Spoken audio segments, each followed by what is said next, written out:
Hi guys, this is Abhishek Kumar, AIR 6 in GATE ME 2022. So in this video, I am going to discuss about strategy to ace GATE exam. So यहाँ पर कुछ points हैं जो कि मैं discuss करने वाला हूँ, जिसको आपको माइंड में रखना चाहिए जब आप अपनी स्ट्रेटेजी को फॉर्म कर रहे हैं गेट एग्जाम की प्रिपरेशन के लिए।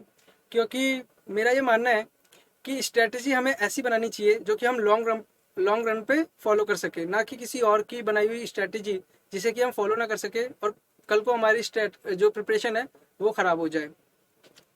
तो क्या पॉइंट्स है जो मैं डिस्कस करने वाला हूँ इस वीडियो में। सबसे पहली चीज़ है नोट्स। क्या होता है फ्रेंड्स कि हम ना कॉन्सेप्ट पढ़ते हैं क्लास में, ऑनलाइन क्लासेस में, और हमें उस टाइम तक वो बहुत अच्छे से याद हो जाती है, बट कुछ टाइम बाद ना हम उसे भूलने लगते हैं। तो उसे याद रखने का अच्छा तरीका होता है नोट्स। तो हमें गुड नोट्स फॉर्म करने हैं, और गुड नोट्स कैसे होते हैं? जो आप अपने खुद के हाथों से लिखते हैं। क्यों? क्योंकि आप जब अपने हाथों से लिखते हैं तो आप ऐसी लैंग्वेज का यूज़ करते हैं जो कि आपको बड़ी आसानी से समझ आती है, आप इजीली उसे समझ पाते हैं और वो आपके माइंड में डायरेक्ट क्लिक करता है।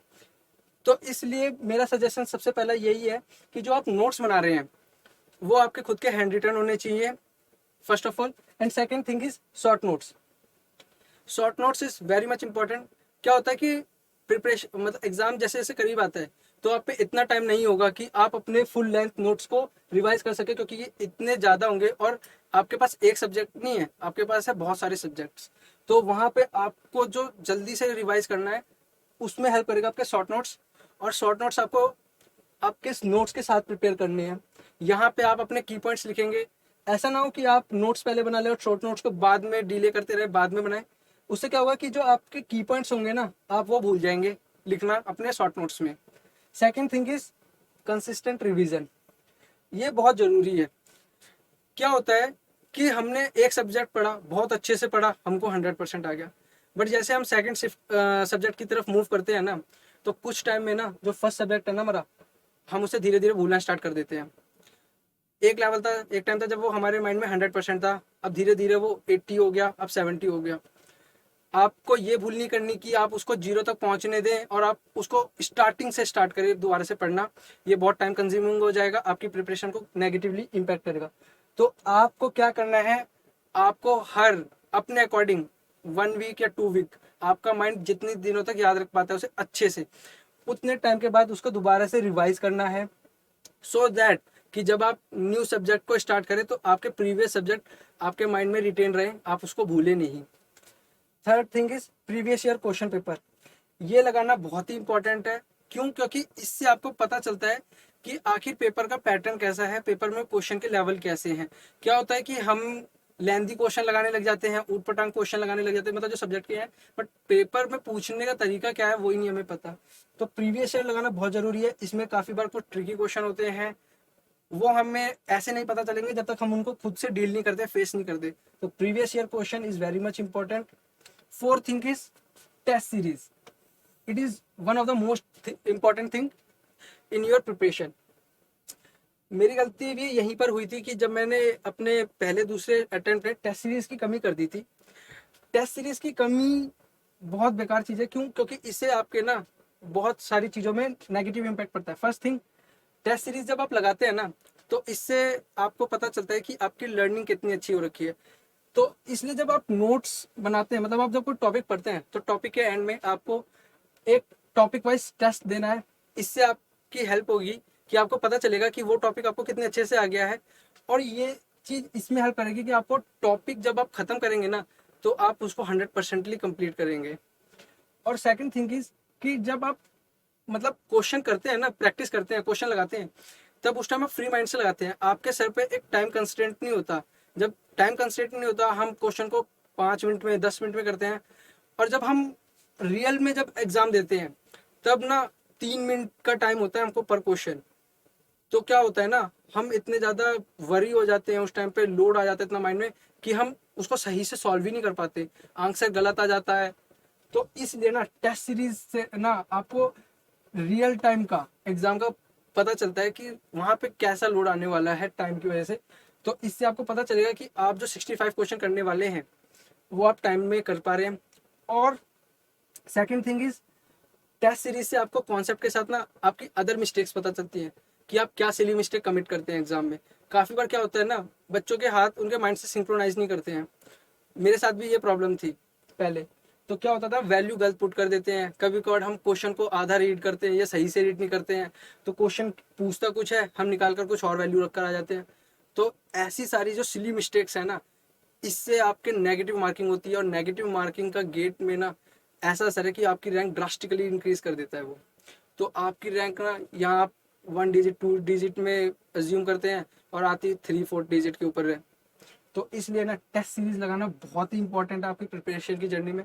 और टेस्ट सीरीज सिर्फ आपको लगाना नहीं है, उसको एनालाइज करना है। जैसे अभी मैंने बताया कि आपको उसमें क्वेश्चन देखना है कि आपकी गलती कैसी है, कंसेप्चुअल है या फिर अदर है, कॉन्सेप्ट की है तो उस कॉन्सेप्ट को पढ़िए। इसीलिए मैंने बोला कि आप टॉपिक वाइज से, आप जब नोट्स अपने फॉर्म कर रहे हैं तभी से टॉपिक वाइज लगाना स्टार्ट करिए, ताकि आपको टॉपिक की क्लियरिटी है। उसके बाद जब आप आगे आपका सिलेबस कंप्लीट हो जाएगा तो फुल लेंथ लगाइए, उससे आपको टाइम मैनेजमेंट आएगा एग्जाम में कैसे करना है। और अलग अलग पैटर्न में लगाइए। क्या होता है ना, काफ़ी बच्चे पहले टेक्निकल पार्ट निकालते हैं, फिर एप्टीट्यूड करते हैं, कुछ इसका अपोजिट करते हैं। तो आप देखिए कि आप के लिए इफेक्टिव ऑप्टिमम वे कौन सा है कि आप जल्दी इजीली सॉल्व कर पा रहे हैं पेपर, किस पैटर्न में। नेक्स्ट थिंग जो मैं सजेस्ट करना चाहूँगा, कंसिस्टेंसी। जैसे मैंने अभी बताया कि आप जब अपनी प्रिपरेशन कर रहे हैं तो ऐसा नहीं हो सकता कि आज आप में बहुत जोश है, आपका मोटिवेशन लेवल बहुत ऊपर है, तो आपने आज 8 घंटे तक पढ़ लिया और अगले दिन आपका मन ही नहीं करा, आपने 1 घंटे भी नहीं पढ़ा सही से।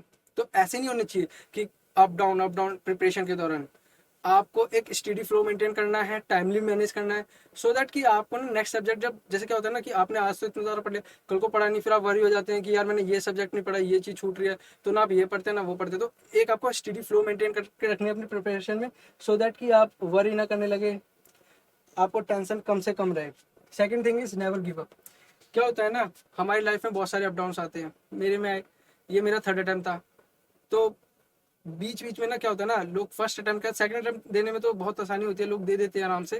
क्योंकि क्या होता है, मोस्टली लोग फर्स्ट अटैम्प्ट अपना फाइनल ईयर के दौरान देते हैं, तो उस टाइम लोग कह पाते हैं कि मेरा सिलेबस कंप्लीट नहीं था, अभी इतना तैयार नहीं था, नेक्स्ट में मैं अच्छा कर लूँगा। फिर नेक्स्ट भी कभी कभार अनफॉर्चुनेटली ठीक नहीं गया, तो काफ़ी लोग सोचते हैं गिव अप करने का। देखिए, अगर आप डेडिकेटेड हैं, आपने का गोल सेट है, तो गिव अप मत करिए। क्योंकि इस टाइप के अप डाउन्स ना आगे भी आएंगे, जॉब में भी आएंगे, तब क्या करेंगे। तो इसलिए ना आप गिव अप करने की जगह ना हार्ड वर्क करिए, अपना हार्ड वर्क का लेवल और इंक्रीज करिए, और वो ज़रूर आपको पे बैक करेगा। तो इसलिए गिव अप करना कोई ऑप्शन नहीं होता है, ये प्रॉब्लम को फेस करने के, प्रॉब्लम से भगाता है। आगे आपकी लाइफ है, उसमें और प्रॉब्लम्स आनी है, तो इट इज़ नॉट गुड कि आप गिव अप करें। उसको फेस करना सीखे, अभी से सीखे। Third thing is believe in your self, it is most important thing. अगर आपके अंदर सेल्फ कॉन्फिडेंस नहीं है तो आप लाइफ में कुछ नहीं कर सकते। मेरे साथ भी कभी कभार टेस्ट सीरीज लगाते वक्त होता था कि कभी कभार मेरा मोटिवेशन लेवल कम है, सेल्फ कॉन्फिडेंस कम है। उसका नेगेटिव इम्पैक्ट मैं अपने टेस्ट में देखता था, मॉक टेस्ट में देखता था। कैसे देखता था कि मैं अपने खुद के दिए हुए आंसर पे शक करने लग जाता था, डाउटफुल होता था कि मेरा जो फर्स्ट अटेम्प्ट में आंसर आया है वो सही भी है। मैं उसी में टाइम कंज्यूम करने लग जाता था, कभी कभार उसको 2 तरीके से सॉल्व करने लग जाता था, और तब देखता था कि आंसर मैच कर रहा है। तो देखो, उस 2 अटेम्प्ट की वजह से ना क्या होता था ना कि जो मैं टाइम एक्स्ट्रा लगा रहा हूँ वो उस क्वेश्चन का नहीं, वो नेक्स्ट क्वेश्चन का था जो मुझे आता होगा, बट मैं उसके कारण उसको अटेम्प्ट नहीं कर पाऊंगा। तो आपको अपने अंदर सेल्फ कॉन्फिडेंस होना चाहिए, सो दैट कि आप जब भी फर्स्ट अटेम्प्ट में जो आंसर निकाले, आपको बिलीव हो कि वो आपका निकाला हुआ आंसर एकदम राइट है। And last thing from my side is, if I can do it you can also. Guys, ये मेरा थर्ड अटेम्प्ट था। मैंने भी मतलब मेरी 4 डिजिट में रैंक थी फर्स्ट अटेम्प्ट में। मुझे खुद को बिलीव नहीं था उस टाइम पे कि मैं निकाल पाऊंगा या नहीं, बट मैंने हार्ड वर्क किया, अपना level of hard work increase किया, अपनी गलतियों को पहचाना, फिर उन पर वर्क किया और उनको अल्टीमेटली सुधार किया उन पर, सो दैट कि आज मेरी रैंक एक सिंगल डिजिट में आई है। तो अगर मैं ये कर सकता हूँ तो आप भी कर सकते हैं। बस आपको करना ये है कि आपको डेडिकेशन दिखाना है अपने काम पे, अपनी प्रिपरेशन पे, कंसिस्टेंसी रखनी है, और आपकी जो गलतियाँ हो रही है उसको पहचानना है, और पहचानने के साथ उन पर सुधार करना है, उन पर काम करना है, सो दैट कि आप जब रियल टाइम पे एग्ज़ाम देंगे तो वो गलतियाँ आप बिल्कुल नहीं करेंगे। And it's all from my side. Thank you.